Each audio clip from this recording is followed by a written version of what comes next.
단어의 형성, 조어법. 여기는 한자를 안 썼는데요. 조어법 할 때 어가 뭘까요? 말, 그 중에 단어, 지어낸다, 만든다. 단어 만들기라는 뜻이죠. 단어의 형성, 단어 만들기. 자, 여기에 그 보조적인 축으로 한자 부수 이어가는 부분은 또 조금 분산을 시켜야 되겠죠. 한 번에 배우면 너무 시간이 많이 걸리고 지루하니까. 자, 이번 시간에 그 보일시하고 옷의 두 글자를 배치를 해봤는데요. 우리 앞에 시간에 그 보조사 얘기할 때 보충하다라는 뜻을 좀 설명했던 바가 있어요. 자, 이 두 글자를 견준 이유가 뭐냐면 이 보일시라는 이 글자하고 옷의라는 글자를 따로 떼어놓고 볼 때 본 글자는 모양이 전혀 달라요. 모양이 전혀 다른데 얘네들을 부수로 표시할 때 이 글자가 조금 달라집니다. 자, 이렇게 해서 젊게 보일 시, 우리가 보통 보일시라고 하거든요. 자전도 이렇게 나오고. 근데 제가 설명할 때 젊게 보일 시라고 하는 거는 이곳의 쓰임새를 좀 더 잘 구별할 수 있게 이걸 넣어주는 거예요. 구별이 잘 되게, 인식이 잘 되게. 그래서 보일시라고 하다 보면은 눈으로 바라본다 이런 뜻으로 너무 좁게 생각할까봐, 그러니까 눈으로 보인다가 아니라 점괘를 보여준다. 그러다 보니까 이 글자가 쓰이면은 좀 더 주술적인 이런 뜻을 나타내는 경우에 많이 쓰이거나 아니면은 뭔가 신의 계시 이런 것들을 나타내거나 그러다 보니까 조금 더 확장되면은 조상, 제사를 지내거나 뭐 등등 이런 걸 이야기할 때도 이 글자를 사용하게 됩니다. 자, 이 글자의 획이 변형될 때 이렇게 돼요. 자, 그러면 옷의라고 하는 이 글자가 획이 변형될 때는 어떻게 될까요? 옷의, 이거는 이렇게 됩니다. 자, 얘네들은 전혀 달랐지만 얘네들은 어때요? 아주 비슷해 보이죠? 점 하나 차이입니다. 이 점 하나가 더 있고 없고 이것으로. 그래서 이 복복자를 보면은 젊게 보일 시라는 글자답게 복이라는 행운이라는 이런 뜻을 나타내 주게 되는데, 옷 마를 재, 이거는 뭔가 마름질, 뭔가 물건을 만든다 이럴 때 쓰는 거거든요. 여기 쓰일 때 이 안에는 이 글자가 여전히 똑같이 쓰였지만 이렇게 온전히 한 자리를 차지하지 않고 글자 속에 어떤 사이드에 빠지는 이런 형태일 때는 이런 모습으로 들어가게 됩니다. 그래서 대표적인 예로 처음초라는 글자가 어떻게 쓸까요? 이런 모양이 아니라 이렇게 점이 하나 더 들어가고요. 오른쪽에 칼도가 들어가죠. 그럼 처음초라는 글자를 이해할 때 어떻게 이해를 해야 돼요? 이게 옷의라는 부수니까 거기에 칼이 왔으니까, 그리고 그 글자의 쓰임이 처음이라는 뜻을 나타내니까 옷을 만드는 여러 단계, 옷을 만드는 여러 과정이 있는데 그 중에 칼로 천을 자르는, 재단하는, 이게 바로 첫 번째 공정이다. 옷 만드는 공정에서 맨 첫 번째로 하는 일이다. 이렇게 이해하면 처음초라는 글자를 아주 쉽게 이해할 수 있죠. 칼로 천을 가른다. 그죠? 자, 그렇게 해서 요 두 글자를 비교해 보자라는 것이 제시해 드린 이유였고요. 다음, 이 작을, 요, 거물, 현, 실, 사 모양 위주로 먼저 이렇게 쭉 부수 모양이 아주 비슷한 것들끼리 관련 지어보는 것인데, 요 작을, 요라는 글자만 먼저 이해하세요. 요거 쓸 때 이렇게 수평 방향으로 쓰다 보면은 밑에 거 쓰는 것들이 글자 모양이 예쁘게 안 나와가지고 좀 고생하는데, 그래서 위에 첫 번째 부분은 약간 사선으로 내리고 두 번째 거는 수평 방향으로 그리고 이렇게 글자를 쓰면 모양이 좀 예쁘게 잡힙니다. 거물현자 어때요? 이렇게 비교해 보면 위에 돼지의 머리만 얹은 거죠. 돼지의 머리. 그럼 실사는 작을 요란 글자 그대로 있고 밑에 작을 소를 붙인 거죠. 그러니까 요거 하나 이해해서 위에 돼지의 머리 얹어보고 밑에 작을 소 붙여보고 그랬더니 동시에 세 글자가 돼버렸죠. 다음 어릴류라는 글자는 밑에 큰 대자 생각해 보세요. 이 큰 대자가 사람이 서 있는 모습, 이걸 그린 거 아닙니까? 근데 위에 점 찍었죠. 그것도 삐침으로. 그러니까 이거는 뭐냐면 사람 중에 요 윗부분이니까 뭐야? 머리 부분이지. 그걸 이렇게 비스듬하게 그렸으니까 뭐야? 이 머리가 꺾인 걸 얘기를 해요. 머리가 꺾이면 죽죠. 그래서 이 글자가 어리다라고 쓰이지만 사실은 어려서 죽을 요라는 글자에서 출발하는 거예요. 그래서 요절하다라고 하죠. 요절. 그래서 정상적으로 살 만큼 살고 죽은 걸 요절이라고 하는 게 아니라 어려서 죽었을 때 요절했다라고 하는데 그 판단의 기준은 좀 다르죠. 아무 상관도 없는 그냥 물리적인 조건에서 요절이라는 말을 쓴다면은 우리가 보통 청년 이렇게 되기보다는 좀 어린이라고 부를 나이에 죽었을 때 요절했다라고 하겠지만 좀 인간적 관계나 이런 걸 좀 맺고 살아가다 보면은 어때요?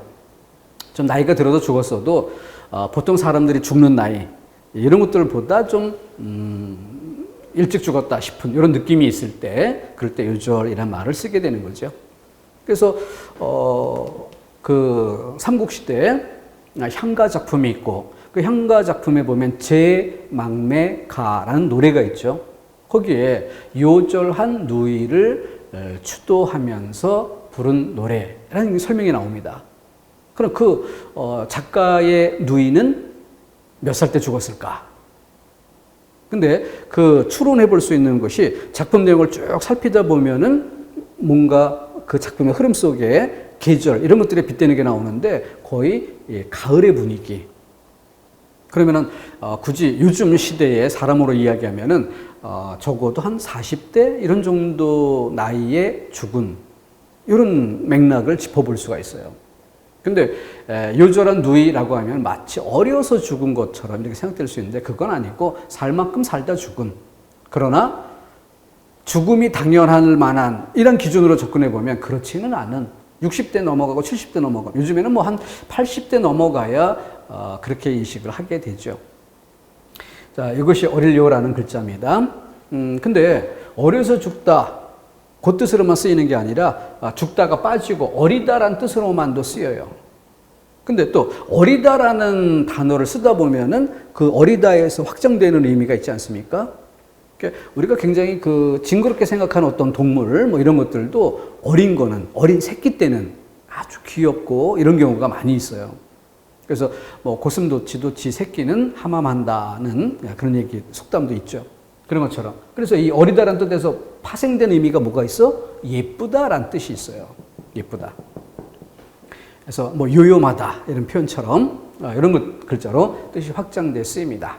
자, 이렇듯 그 부수 기본적인 것 모양 중심으로 암기하는 게 쉽기 때문에 설명을 이렇게 비교할 수 있게 제시해 드리고 있고요. 그 다음 어느 정도 뜻이 파악되고 했으면 그 부수의 모습 바뀜, 획 변형, 방금 전에 보일시와 옷의처럼 획이 변형될 때도 잘 살펴야 될 부분이 있고 그런 다음 단계로 넘어가면 뭐냐? 지금 어려서 죽다, 어리다, 그래서 예쁘다 이렇게 의미가 확장돼 가는 과정 여기까지 이렇게까지 이제 맥을 잡아가면 한자 공부가 어느 정도 수준에 올라가게 되는 것입니다. 자, 기운기 구술옥이라는 글자 덧붙여 봅니다. 기운기란 글자 이렇게 글자 속에 위에서 오른쪽으로 감싸는 독특한 모양이 되죠. 여기 이제 쌀미자가 속에 들어가 있습니다. 그러니까 밥 먹고 힘냈다 이런 뜻으로 이해하시면 쉽겠고 이 구술옥이란 글자는 글자 전체 속에 들어갈 때는 이 점이 빠져요. 그래서 임금 왕자처럼 이렇게 쓰이는 경우가 많습니다. 그래서 앞에서도 그 희룡할 롱이란 글자로 한번 맛보기 한 적이 있어요. 그래서 두 손 받들 공 위에 요 임금 왕자처럼 보이지만 본래 구술옥이었다라고 한번 이야기했던 바 있습니다. 그 정도 모양만 익혀두십시오. 자, 다시 교재로 돌아왔습니다. 43쪽 단어 형성의 유형 이렇게 해서 단일어가 있고 복합어가 있다. 큰 골격입니다. 그러니까 재료가 한 개만의 재료로 그대로 단어 역할을 하면 이 책이란 단어도 책 한 개 요소로 그대로 한 단어가 되고 있죠. 그죠? 근데 보기라고 하면 보다라는 것과 기 이렇게 결합되는 그런 양상이니까. 그래서 단일어는 한 개 형태수가 그대로 단어가 된 경우고요. 복합어는 두 개 이상의 요소가 모아진 겁니다. 그럼 단일어에서 주의할 점은 뭐냐? 집, 나무, 하늘 이런 것들은 문제가 안 되는데 가다, 먹었다. 가다는 가와 다로 두 개로 쪼개지죠. 먹었다는 먹, 시제 손음화음이 엇, 종결음이 다 세 개로 쪼개져요. 그럼 복합어 아니냐? 이렇게 착각할 수도 있는데 바로 뒤에 설명을 드릴게요. 왜 얘네들을 단일어라고 하는지. 형태소는 하나가 아니라 두 개인 경우, 세 개인 경우인데 단일어라고 부르는 이유가 뭐냐? 여기 이제 단일어에서 공부할 포인트가 되겠죠. 복합어는 일단 어근에 접사가 붙는 방식, 어근에 또 다른 어근이 붙는 방식 등으로 해서 여기는 복잡하니까 따로 할애해서 공부를 좀 해둘 필요가 있겠고요. 파생법, 이 파생법은 그 중에 접사를 붙이는 방법인데 접사는 앞에서도 한번 본 바 있죠. 앞에 붙으면 접두사, 뒤에 붙으면 접미사. 위치에 따라서. 위치에 따라서가 중요한 게 아니겠죠. 그래서 여기서는 또 공부할 거리가 품사가 바뀌느냐 아니냐. 이것으로 또 공부 포인트를 따로 두게 됩니다. 한 페이지에 넣기 어려워서 일단 여기까지만 잘랐으니까 바로 이어서 다시 설명드릴게요. 자, 복잡해졌습니까? 복잡해진 게 아니라 우리가 공부해야 될 거리를 친절하게 망라해 준 거죠. 복잡이 아니라 친절한 거다. 자, 단어 만들기란 제목을 가운데 두었고요. 방금 우리 짚어봤던 설명 내용을 단일어와 복합어. 단일어와 복합어. 단일어, 그 낱말 뜻, 기본이 뭐야? 한 개 형태소가 그대로 한 단어를 이룬 것을 단일어라고 한다. 근데 주의할 점.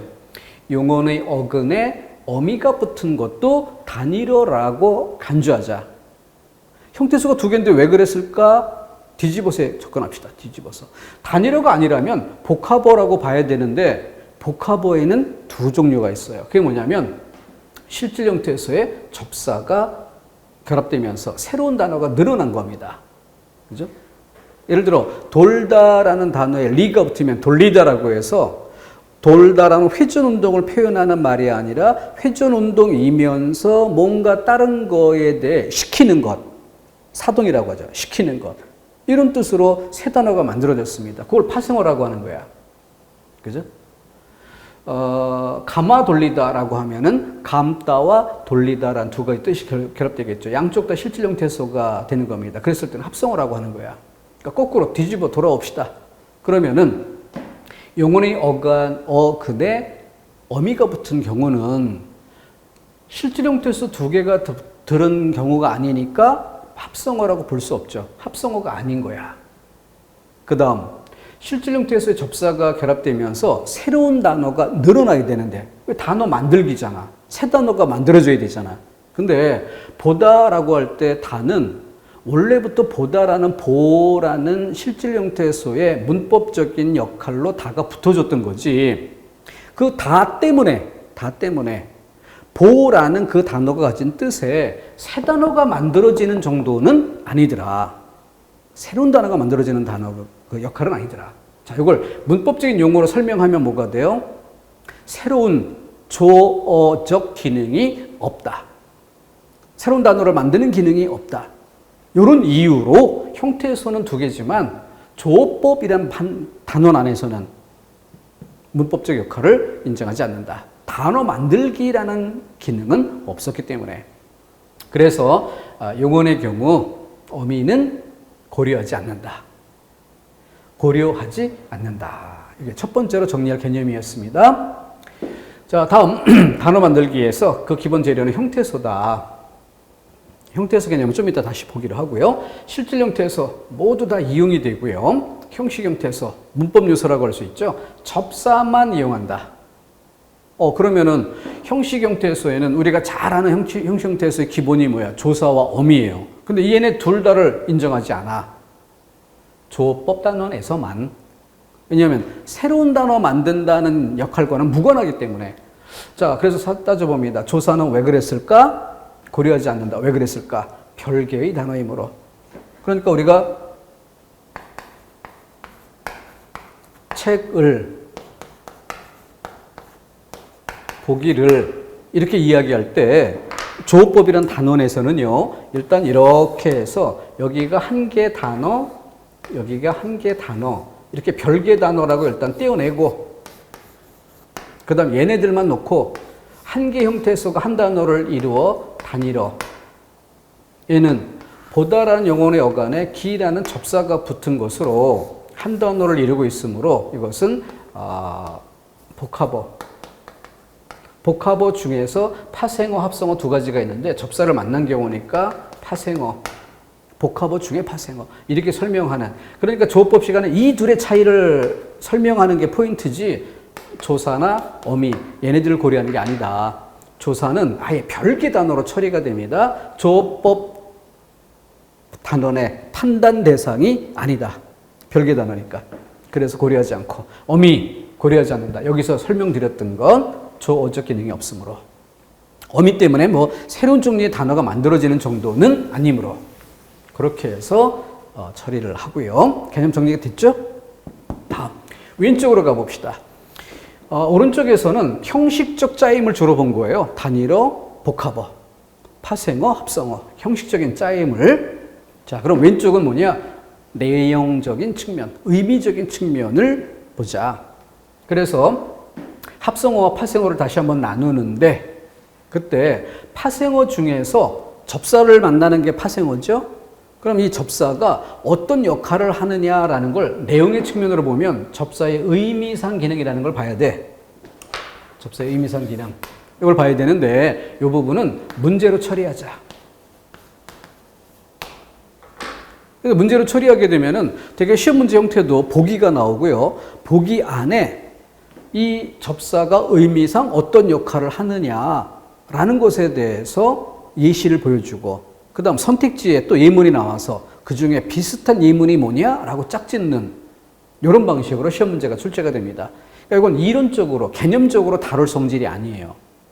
그래서 연습 문제 몇 개 풀면서 방법적으로 익혀가면 정리가 끝나는, 뭐 수능 때도 많이 출제되어 왔던 항목이니까 공무원 시험이라고 해서 새로울 게 없는 뻔한 익숙한 질문 형태입니다. 어쨌든 문제로 처리하자.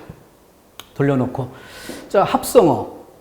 형식적인 짜임 면에서 합성어를 보는 게 아니고요. 의미상 말의 뜻의 관계를 살펴보는 내용상의 합성어입니다. 그래서 그 부분에서는 병렬 합성, 유석 합성, 융합 합성. 병렬 합성이라는 건 뭘까? 그냥 글자 그대로 A와 B가 나열되는 이런 형태가 되는 겁니다. 근데 유속 합성이라는 건 뭘까?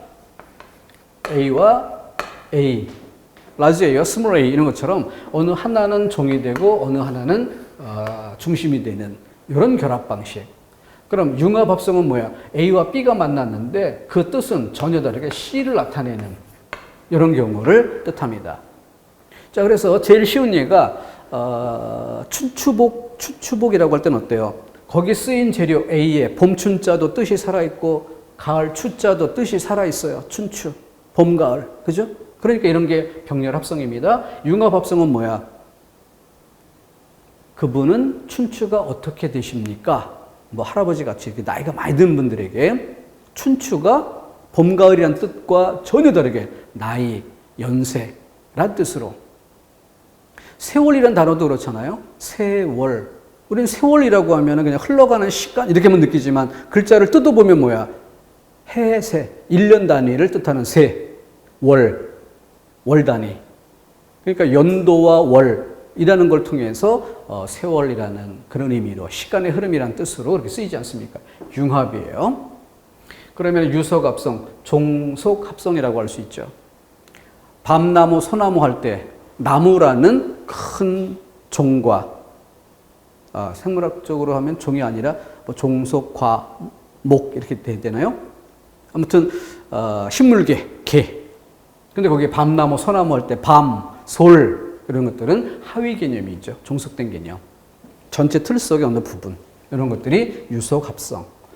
뭐 이런 건 문제 한두 개만 다뤄봐도 충분히 되는 것들이니까 그렇게 마무리합시다. 어쨌든 조어법이란 단원 안에서 우리가 다룰 전체 얘기를 하나의 이미지로 이렇게 짚어보는 것이고, 그 중에서 좀 들어갈 때 주의할 점이 조사나 어미 고려하지 않는다 해서 요 단일어의 개념을 분명히 하고, 그 다음 세부적으로 들어가면서 이제 형식적 짜임 면에서 복합어인 파생어와 합성어, 파생법과 합성법의 키포인트를 두고 들어가게 되는 것입니다. 자, 그래서 형식적 측면 다시 한번 큰 글자로 우리가 공부해야 될 중심축이 어디냐라는 걸 확실히 잡아주자. 이렇게 해서 한번 부각을 시켜드리고, 다음 그 중에서 접두사, 전미사가 들어간 방식이네요. 그러니까 지금 이 부분이죠. 실질 형태에서 접사가 붙는 이런 방식인데 그 부분을 이렇게 그려봤습니다. 자, 여기서 두 가지 기준으로 접근해 볼게요. 첫 번째 기준은 접사의 위치. 자, 왼쪽에다 그렸어요. 친절하게. 어근을 중심으로 앞에 붙으니까 접두사, 머리 두자겠죠. 뒤에 붙으니까 전미사, 꼬리 밑자겠지. 근데 이건 초등학교 정도면 몰라도 중학교만 돼도 접두사냐 전미사냐 이걸 구분하는 건 시험 문제로 다룰 리가 거의 없죠. 접두사 전미사의 위치는 중요 대상이 아닙니다. 그럼 우리의 관심은 어디에 있어야 될까요? 왼쪽 오른쪽이 아니라 어디?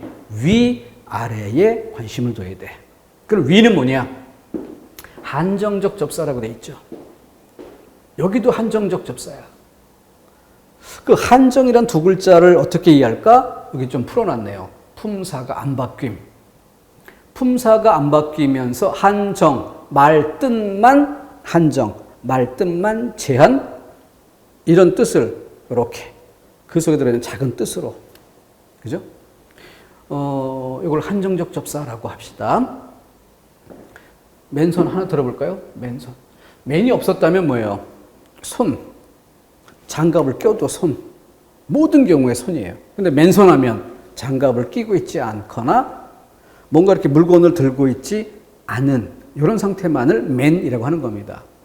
그렇기 때문에 과거에 맨날이라는 표현을 틀린 표현이라고 봤었죠. 왜 그랬던 겁니까? 어떤 날이란 뜻이 있는데 거기에 맨이 붙으면 무엇이 없는 라는 이런 뜻으로 쓰여야 하는데 그런 의미로 쓰는 게 아니지 않느냐. 그러니까 맨날이란 표현은 잘못됐고 만날이 맞다라고 했던 건데 사람들이 계속 그걸 쓰는 거야. 그러다 보면 고민하게 되는 거죠. 문법적인 질서로 보면 틀린 건데 말이라는 게 모든 사람이 쓰면 그게 말이지 뭐 그걸 인정 안 할 수 있나요? 그러다 보니까 세월이 흘러가면서 인정을 하게 되는 시점이 오는 겁니다. 우리가 시험으로 본다는 건 뭐예요? 그런 애매한 것들을 놓고 이게 세월의 흐름 속에서 인정이 된 단계냐? 아직은 인정이 안 된 단계냐? 이런 것들. 짜장면을 인정할 거냐 말 거냐? 전에는 인정하지 말자라는 세가 컸던 거죠. 양념장 넣고 볶아서 만드는 거니까 볶을 짝자 해가지고 작장면에서 온 거지. 그러니까 형태는 좀 바뀌어서 자장면이지 짜장면은 아니지 않느냐라는 고집이 통했던 시절에서 요즘 젊은 세대들한테 물어봐라. 짜장면이 볶아서 짜장면인 거 아는 사람 있냐? 그냥 시꺼먼 양념에다가 나오는 게 짜장면으로 인식을 하니까 볶을 짝 이런 거 어원은 식 없다. 이걸 주장하는 사람들의 세가 커지니까 인정하는 거죠. 그런 것처럼 자 맨손 생일날 찾아온 친구에게 야, 넌 왜 맨손이냐? 라고 할 때는 뭐예요? 뭔가 손에 들려있을 걸 기대했었다는 거죠. 그게 없을 때 실망감을 표현하잖아요. 그렇게 의미가 좁아져요. 지붕 어디서 비롯됐을까요? 생각 안 해봤던 사람도 일단 짚어놓고 생각하면 다 생각할 수 있는 그게 우리 모국어의 힘 아니겠어요? 집에서 비롯됐겠지. 뭐 적어도 뭐 단순히 그래도 이렇게 그리지 않습니까? 아니면은 이렇게 그려도 이런 문고리나 아니면은 창문이나 뭐 이런 정도는 다 그리지 않습니까? 이게 집이에요. 근데 그 집에 웅이 붙었다 이런 얘기지. 그럼 웅이 붙으면서 생긴 일은 뭐야? 표시할 수 있는 영역이 이렇게 어땠어요? 표시할 수 있는 영역이 좁아졌잖아. 그걸 한정, 의미의 한정이라고 한다. 자, 그러면서 학습은 또 비교 이해죠. 의미의 한정? 그 말은 대충 알아듣겠어. 근데 우리 시험 문제에서 뭔 쓰임새가 있느냐? 뭔 활용 가치가 있느냐? 라고 할 때 아래 것이 아닌. 이게 또 중요한 거죠. 아래 것이 아닌.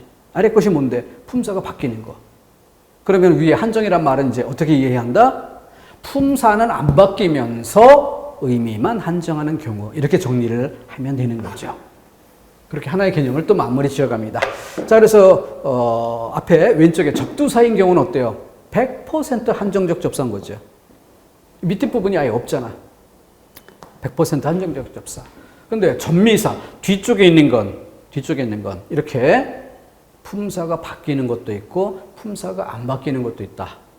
바로 여기에서 출제 포인트가 여기 있구나. 출제 포인트가 여기 있구나 라는 걸 알 수 있는 거죠. 그래서 품사가 바뀌었나 확인해 봅니다. 믿음이란 단어는 어디에서 왔겠어? 믿다. 품사는 형용사. 그것이 명사로 바뀌었죠. 말하기, 쓰기, 보기, 기가 많이 붙었네. 말하다, 쓰다, 보다 다 동사였던 거죠. 동사가 기를 만나 명사로 굳어진 경우 어쨌든 품사가 바뀐 거죠. 덮개까지 뭐 다 그렇고 마중, 맞다죠, 맞다. 거기에 웅이 붙어서 바뀐 경우. 이렇게 해서 이 첫 번째 그룹으로 봅시다. 동사, 형용사, 용언이 명사로, 체언으로 바뀐 경우. 그러면 공부하다, 가난하다 얘네들은 공부라는 명사, 가난이라는 명사가 하를 만나 동사가 되기도 형용사가 되기도 한다. 그런데 높이다, 밝히다 얘네들은 어때요? 높다 형용사였어. 밝다 형용사였어. 근데 거기에 이 또는 히가 붙어서 동사 이렇게 바뀌는데 여기서 주의할 점이 뭐예요? 이 첫 번째 그룹은 동사나 형용사라는 용언이 뭔가를 만나서 뭐가 돼? 명사, 체온으로 이렇게 바뀌어요. 쉽게 동그라미가 네모가 돼. 그러니까 품사가 바뀌었다는 게 시각적으로도 바로 눈에 띄어. 얘네들은 원래 네모였던 명사가 뭔가를 만나서 동그라미가 돼. 체온이 용언이 되는 거야. 체온이 용언이. 역시 시각적으로 모양이 확 바뀌어버렸어. 세 번째 줄은 어때요? 동사였든 형용사였든 얘네들이 뭔가를 만나서 이렇게 되는데 주 방향이 형용사였던 것이 뭘 만나서 동사가 되는, 동그라미가 여전히 동그라미인, 그러다 보니까 품사가 바뀌었다는 느낌이 덜 들 수도 있고, 느낌이 덜 들 수 있다는 얘기는 시험 문제의 중요한 포인트가 될 수 있다는 거죠.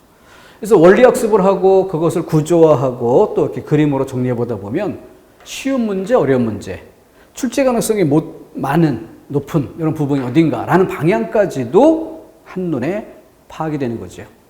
이게 효율적인 공부인 것입니다.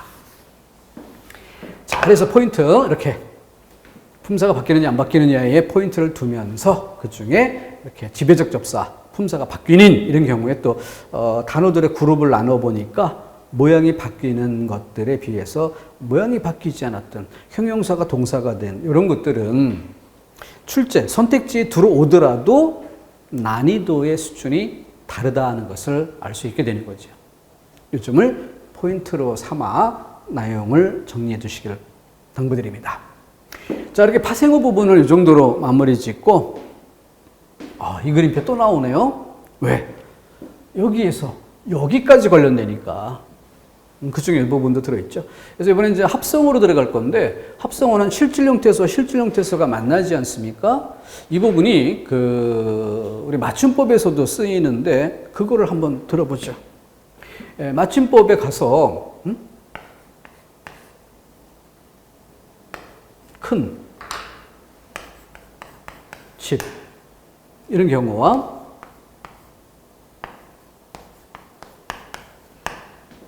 어때요? 큰 집, 큰 집. 그러면은 여기서는 벌써 띄었었다는 건 뭐야? 얘가 하나의 뜻을 가지듯이 얘도 그 나름대로의 뜻을 여전히 가지고 있다는 거죠. 그럼 얘가 독자적인 뜻을 갖고 있다는 얘기는 크다라는 그 뜻을 갖고 있는 거 아닙니까? 그러니까 그렇게 큰 집이라고 하면 뭐가 돼? 사이즈가 큰, 규모가 있는, 커다란 이런 뜻이 되는 겁니다. 얘는 그 의미가 아니라 뜻이 바뀌었겠죠. 그래서 여기서 큰 집이라는 것은 무엇? 바로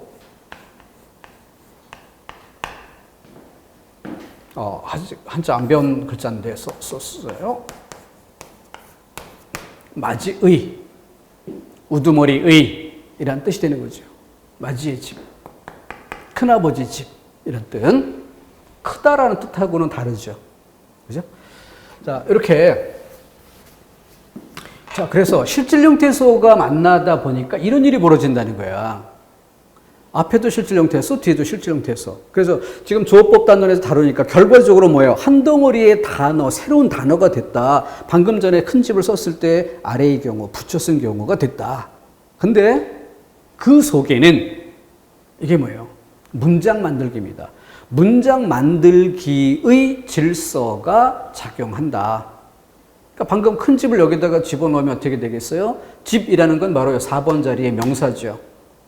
그럼 그 앞에 크는 뭐야? 크다라는 원래는 10번 자리에 쓰여야 할 형용사가 이 4번 자리의 명사보다 앞에 오려니 체온을 꾸며주는 관용어 자리로 와야겠고, 그러면 원래 출시는 10번 자리니까 얘가 어디로? 3번 자리로 와야겠죠. 관용사, 형, 어미를 만나서.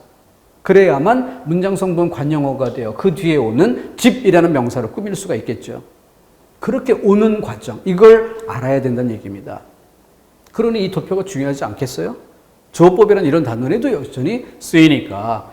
그랬을 때 크다라는 용언의 어간이 관형사용어미 니은을 만나서 큰, 그래서 그 뒤에 명사 자리에 집, 얘를 만나는 방식으로 결합했다. 이게 그 원리고요. 그래서 이러한 질서는 지극히 정상적이다. 우리말의 정상적인 질서에 따라서 결과적으로 큰 집이라는 한 단어가 굳어져 만들어졌다. 그래서 이 단어에 대한 평가, 합성어다. 두 가지 실질형태소가 만난 합성어다. 다음, 그 결합 과정이 우리말의 문법적 질서에 합당하다. 그래서 통사적 합성이라고 설명하는 겁니다. 통사적 합성. 근데 부술비라는 단어를 볼까요? 부술비. 그럼 비가 어디에 놓여야 돼? 여기에. 비라는 명사. 그럼 부술비 할 때 부술은 뭐야? 부술. 여기야. 그럼 얘는 이렇게 용언을 꾸며야지. 동사, 형용사를 꾸며야지. 얘가 명사, 체온을 꾸미는 건 아니거든요. 그래서 왜 그랬을까를 굳이 추적해 봤더니 과정은 이런 거야. 부슬부슬 내리는 비 이렇게 되는 거죠. 그래서 이 비라는 말 앞에 내리다라는 용언에 관형사용어미 는이 붙어서 내리는 비, 그리고 그 앞에 부슬부슬 내리다가 용언이니까 그걸 꾸미는 부사어, 이게 정상적인 질서가 되는 거죠. 근데 말이 점점 강하게 발음되는 것도 있지만 짧게 간략하게 줄어드는, 뭐 요즘 흔히들 유행하는 말 중에 낄기 빠빠, 낄 때 끼고 뭐 어쩌고 이렇게 줄여서 얘기하잖아요. 그런 식으로 줄여서 얘기하다 보니까 중간에 쓱 날아가 버린 거예요. 그래서 남은 걸 보니까 부사가 명사를 꾸미는 황당한 상태가 돼 버렸어요. 이거는 우리말의 문법 질서에 정당하지 않다. 근데 어쨌든 부술비란 단어를 만들어 쓰잖아. 그러니까 결과적으로 이 단어를 인정 안 할 수는 없으니까 합성어다 이렇게 설명을 하죠. 근데 이제 문법적으로 설명하려니까 그 앞에다가 비통사적으로, 비문법적인 방식으로 만들어진 합성어다. 그럼 우리는 왜 그런 걸 공부해야 돼? 시험에 나오니까 공부해야 되는 거죠. 근데 왜 시험에 그런 걸 출제를 해야 될까? 바로 우문론하고 이 형태론이 근본적으로 다른 것 중에 한 가지가 뭐냐? 우문론은 학자들이 정해놓은 그동안 과거에 써왔던 우리말의 발음 방식이나 등등 여러 가지 조건들을 학자들이 연구 정리해서 국민들이 배우고 쓰기 쉽게 이렇게 정리를 해주는 게 문법이에요. 효율적으로 배우고 쓸 수 있도록. 그래서 우문론은 학자들이 정해준 대로 우리가 공부하면 효율적으로 배울 수가 있어. 거기서 끝나, 수동적으로. 근데 이 단어란 영역은 어때요? 온 국민이 단어를 만드는 주체가 돼요. 생산의 주체가 돼. 그러니까 요즘 어린 세대들은 기성세대들이 쓰는 말과는 좀 다르게 뭔가 좀 새롭게 표현하고 싶은 이런 본능적인 욕구를 가지고 있어요. 그래서 뭐 문자 메시지 보낼 때도 뭐 띄어쓰기하고 마침표 쓰고 꼼꼼히 다 하면 또 이건 낡은 세대다 이런 이미지도 있지 않습니까? 그리고 한 문자 메시지에 장문에 하고 싶은 얘기 다 한꺼번에 써서 보내면 이건 또 낡은 세대고. 그래서 젊은 세대는 그냥 한 단어 중심으로 뭐 카톡이라는 데이터만 와이파이가 되면은 그냥 얼마든지 보내는. 그러니까 한 단어 쓰고 보내고 또 한 단어 쓰고 보내고 이렇게 하지 문장보 이런 것들이 아예 근본적으로 필요 없는 이런 상태가 돼버려요. 그런 것처럼. 그러다 보니까 자꾸 새로운 것들이 만들어지는데, 자, 문제는 그렇게 새롭게 만들어지는 것들이 어느 정도 우리말의 질서에 부합하면 처음 듣는 사람도 좀 알아들을 만한데, 우리말의 질서하고는 전혀 상관도 없이 말이 마구잡이로 만들어진다면 무슨 외계인의 언어처럼 표기는 한글 자음과 모음을 이용해서 표기가 되어 있는데 도무지 뭔 뜻인지 상상도 못하는. 그래서 어떤 뭐 시사 프로에는 요즘에 유행하는 단어라고 딱 풀어주고 이게 무슨 뜻을 나타낼까라는 걸 퀴즈 프로에 낼 정도의 이런 사태가 벌어지죠. 이거는 건강하지 않다. 그런 취지에서 이런 걸 배울 필요가 있다는 거죠. 왜? 우리 모두가 생산의 주체도 되니까 올바른 생산으로 올바른 언어 생활이 되면서도 새로운 욕구를 담을 수 있는 풍성한 우리말이 되게 하자, 이런 취지가 여기 있습니다. 그래서 실질 형태수끼리 만나는 합성어, 거기에 통사인지 비통사인지, 여기서 통사와 비통사를 이제 어떤 뜻으로 풀어야 돼요? 문법적, 비문법적. 그죠? 통사, 비통사, 문법적, 비문법적. 우리말의 질서를 알아야 한다는 얘기입니다.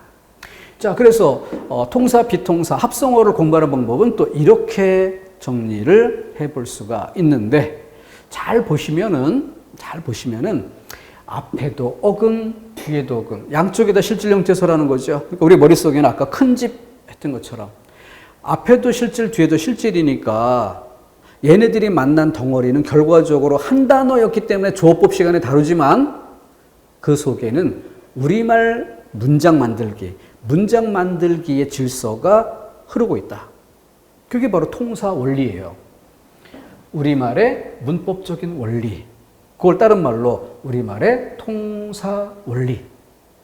이걸 적용해서 우리말의 이 원리에 합당하면 통사적인 합성어, 문법적인 합성어. 그런데 이 우리말의 문법적 원리에 어긋나면, 우리말의 통사 원리에 어긋나면 비통사적 합성어다. 비문법적인 합성어다. 이렇게 설명하는 것이고, 이것이 시험 문제를 출제하는 포인트입니다. 그럼 문법적인지 비문법적인지 판단해야 되잖아. 그래서 이 그림표 이해 안 할 수 없어요. 반드시 이걸 이해를 해야 이게 이해되는 겁니다. 그래야 쉬워져요. 요것만 조금 고려하면 7급의 가장 어려운 난이도의 문제까지 한 방에 풀립니다. 근데 이걸 모르면 단어에 따라 막 흔들리는 거예요. 어떤 단어는 이건 쉽다 이런 느낌이 들다가 어떤 단어는 똑같은 원리인데도 못 알아보고 이건 어렵다 이런 상태가 되는 거죠. 그 이유는 우리가 공부할 때 접근하는 시각이 문법적이냐 비문법적이냐, 문법의 질서를 공부한 다음에 이걸 따지면 다 쉬운데 우리는 되게 품사의 종류로 실질 형태에서가 만난 결과 그 덩어리가 명사로 합성됐다, 동사로 합성됐다. 이거 따져서 뭐 할 거야?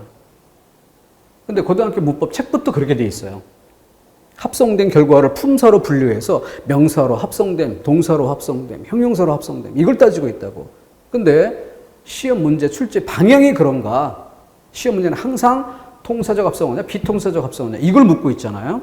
그러면 시험 문제가 묻는 방향에 맞게 처음부터 공부를 하면 시간은 10분의 1도 들지 않게 완성도를 갖출 수 있게 되는 겁니다. 자, 그래서 여기다가 번호를 붙였어요. 이제 번호에 대한 느낌이 좀 살아날까요? 이 번호죠.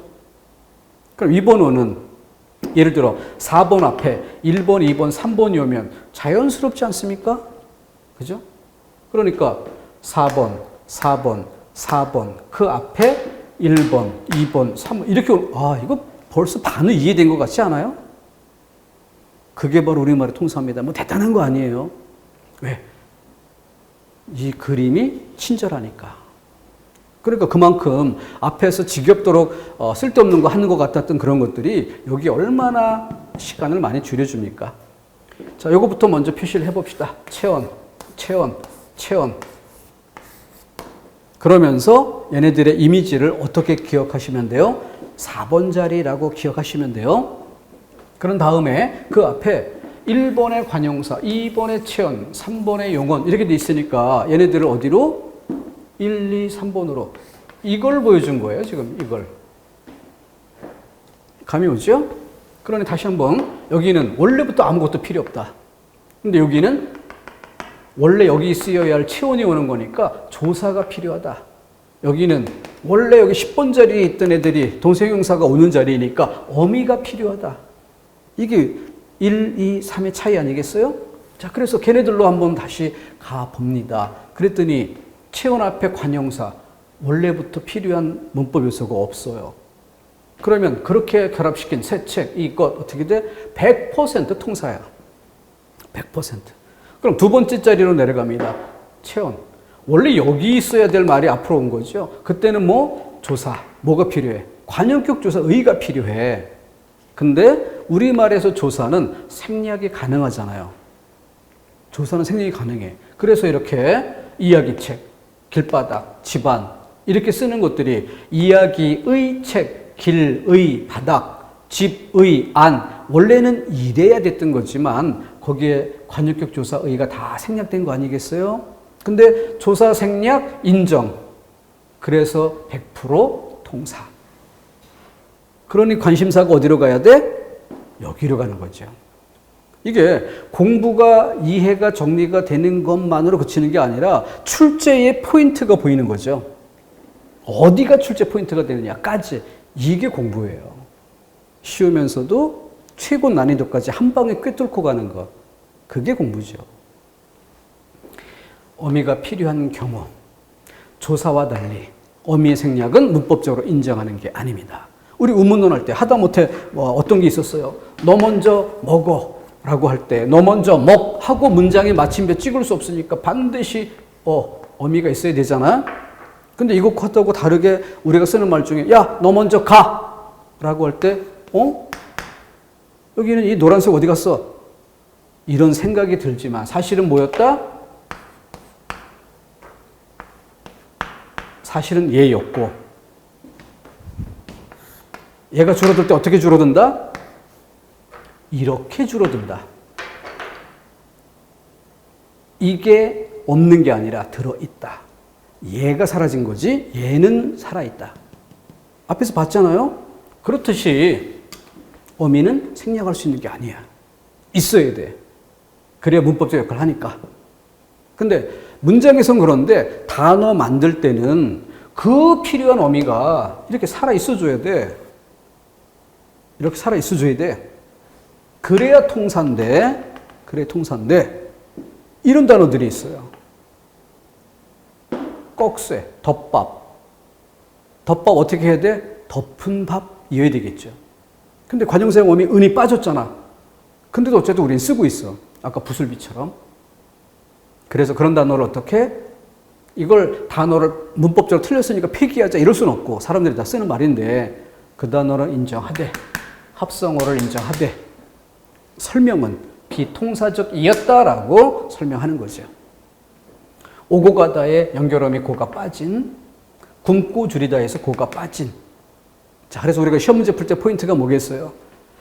네모 앞에 동그라미가 오는 경우를 주목하자. 네모 앞에 동그라미, 즉 체온 앞에 용언이 앞에 쓰이는 것들이 출제 포인트가 된다. 그러면 우리의 관심사는 항상 포인트. 앞에 있는 용언의 어근을 살핀 뒤 그 뒤에 뭐가? 어미가 없느냐? 어미가 있느냐? 근데 어미가 있느냐 없느냐 여기가 난이도 중이에요. 난이도 중상까지가 여기서 출제가 돼. 난이도 최상에서는 어디가 출제가 될까요? 얘네들이에요. 왜냐하면 언뜻 보면 열다의 쇠. 그러면 열다의 열은 쇠, 여는 쇠 해서 어미가 빠진 거 아닐까? 날다에, 날아다니는, 나는 이 어미가 빠진 거 아니냐? 이런 생각이 들 수가 있어요. 근데도 얘네들이 통사로 분류된 거 보면 어미가 살아있다는 얘기겠죠. 그게 뭐겠어? 아까 너 먼저 먹어에 너 먼저 가 썼던 것과 똑같이 뭐? 열다의 리을이 어미였다. 날짐승의 날다의 리을이 날다의 날이란 뜻인 줄 알았더니 어간인 줄 알았더니 리을이 어미였더라. 요걸 알아내는 게 최고 난이도입니다. 그래서 최고 난이도의 문제를 굳이 따로 떼서 공부할 필요가 있는 게 아니에요. 하든 그 흐름 속에서 해야 어느 부분이 어려워 보일 수 있는지까지도 알면서 시간을 아주 짧게 투자하고도 1시간 공부한 내용에 시간 1분만 투자하고도 최고 난도의 문제를 한 방에 해결해 갈 수 있는 힘이 되는 거죠. 자, 길짐승으로 풀어봅시다. 길짐승이 무슨 뜻일까요? 길이가 길어서 길짐승이에요? 기어다녀서 길짐승. 도로란 뜻은 아니잖아. 짐승들이 도로로만 다녀요? 도로 무시하고 아무 데나 다니지. 그러니까 얘는 길짐승이라고 할 때 바로 기어다니다. 그럼 과거, 현재, 미래 중에 미래를 취한 거죠. 기어다닐 수 있는 가능성이 있는, 기어다니는 그러한 성질을 가진 그러한 짐승. 이렇게. 그렇게 해서 길짐승이라는 단어가 만들어 쓰이지 않습니까? 그러면은 얘 대신에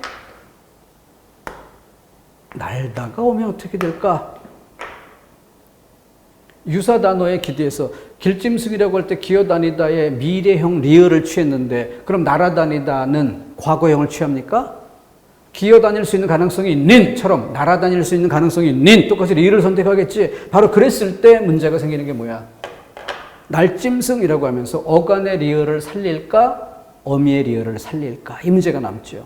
그때 너 먼저 먹어, 너 먼저 가처럼 어미는 살아있어야 한다.